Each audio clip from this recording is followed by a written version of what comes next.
সত্যি করে বল সাধনা, তোর মাথায় কে সিঁদুর তুলেছে? কে তুলেছে বাবা? সম্রাট! বাবা ও তো আমার বোন হয়। এই সাধনা, সিঁদুর মোছ। বাবা এইভাবে সিঁদুর মুছতে হবে না, তুমি ওই ছেলেটাকে ডিলিট করে দাও, তাহলে এই সিঁদুর একা একাই মুছে যাবে। ঠিক বলেছিস সম্রাট। এই ওই ছেলেটার নাম কি বল? জানি না। জানি না? এ আবার কেমন নাম? সম্রাট, তুই একে লক্ষ্য রাখ, আমি ওই ছেলেটাকে ডিলিট করে আসি। ঠিক আছে।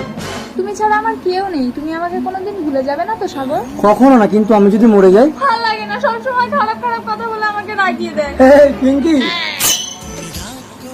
এই মেয়ে দাঁড়াও, ওই ছেলেটার নাম কি রে? জানি না। তাহলে তুই জানি না? সাগর, সাগর, সাগর, পিঙ্কি তুমি আর একটা বিয়ে করে নিও। আপনি একটা অনাথ মেয়ের স্বামীকে মেরে ফেললেন। এ তোমার স্বামী? আমি তো আরে ভেবেছি এই আমার মেয়ের মাথায় সিঁদুর তুলেছে। এবার আমার কি হবে? চলো মা, তোমার স্বামীর সৎকার করে আমার ছেলের সাথে তোমার বিয়ে দিয়ে আমার পাপের প্রায়শ্চিত্ত করব।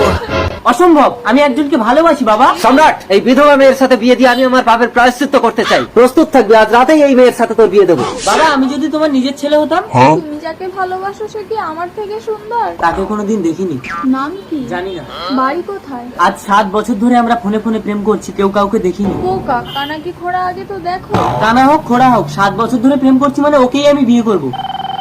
হ্যালো, তুমি এক্ষুনি বকুলতলায় এসো, আমি তোমাকে বিয়ে করব। আমার মরা মায়ের দিব্যি কেটে বলছি, আমি তোমাকে বিয়ে করব। এই তো আমি এসেছি।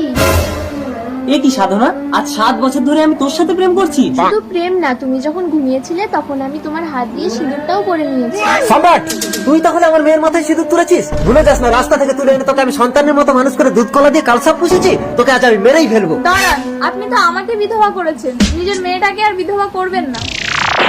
মালিক, মালিক। বাবা, এসো দিদি, আমরা একসাথে সংসার করব।